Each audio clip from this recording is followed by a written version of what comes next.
आज का विषय है अंतरिक्ष की चट्टानों पर लूसी मिशन। हेलो दोस्तों, मैं हूं इरफान ह्यूमन और आप देख रहे हैं रिसर्च न्यूज चैनल। अमेरिकी अंतरिक्ष एजेंसी नासा का लूसी मिशन हमारे सौरमंडल के सबसे विशाल ग्रह बृहस्पति यानी जुपिटर के लिए रवाना हो चुका है। 7, 6, 5, 4, 3, 2, 1, 0. Liftoff. Atlas V takes flight, sending Lucy to uncover. भारतीय समय अनुसार 16 अक्टूबर की शाम 3:04 पर फ्लोरिडा में cap Canaveral space force station से एटलस वी रॉकेट से लूसी मिशन ने उड़ान भरी।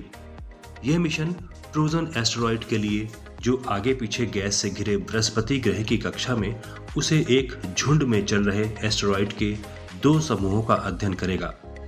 इन झुंडों को ट्रोजन एस्टेरॉयड कहा जाता है। नासा के अनुसार इस ग्रह के निर्माण के दौरान ये चीजें बच गई थीं, जो आज भी इसके चक्कर लगा रही हैं। इन ट्रोजन में सौरमंडल की उत्पत्ति के बारे में अहम जानकारियां छुपी हो सकती हैं, जिसकी खोज की जाएगी। नासा के इस अभियान को लूसी नाम दिया जाना भी अपने आप में अनोखा है। बात 1974 की है, जब वहां इथियोपिया के हदार नामक जगह से एक मानव कंकाल मिला था, जिसके अध्ययन के बाद वैज्ञानिकों ने उसे अब तक प्राप्त दुनिया का प्राचीनतम मानव कंकाल बताया था। इस कंकाल को लूसी यानी ऑस्ट्रेलोपिथिकस ऑफ्रेंसिस नाम दिया गया और बताया गया कि इन्हीं से होमो प्रजाति आई है, जिससे आधुनिक मानव का जन्म हुआ। कोलोराडो के वोल्डर में साउथ वेस्ट रिसर्च इंस्टीट्यूट में लूसी मिशन के प्रमुख शोधकर्ता हैल वेलिसन ने बताया कि ट्रोजन एस्टेरॉयड अपनी कक्षा में 60 डिग्री तक बृहस्पति के साथ चलते हैं। वे बृहस्पति और सूर्य के बीच की गुरुत्वाकर्षण प्रभाव की वजह से वहां पर बने हुए हैं।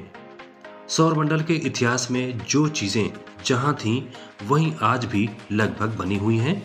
वास्तव में ये चीजें जीवाश्म हैं, जिनसे ग्रह बने हैं।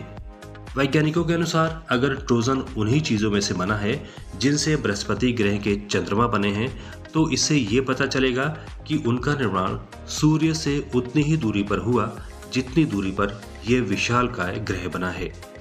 साउथ वेस्ट रिसर्च इंस्टीट्यूट के वैज्ञानिक डॉक्टर कार्ली हावेल ने कहा है कि उदाहरण के लिए अगर ये चीजें उन्हीं से बनी होते जिन्हें हम क्यूपर बेल्ट में देखते हैं, तो हो सकता है कि वो जहां बने हों और वहां बाद में अंदर की ओर खींच लिए गए हों। यह मिशन हमारे मॉडलों का परीक्षण है, क्योंकि हमारी थ्योरी के मुताबिक जब सौरमंडल बन रहा था, तब कुछ चीजें गुरुत्वाकर्षण की वजह से बाहर फेंक दी गई हों और कुछ अंदर की ओर खींच ली गई हों।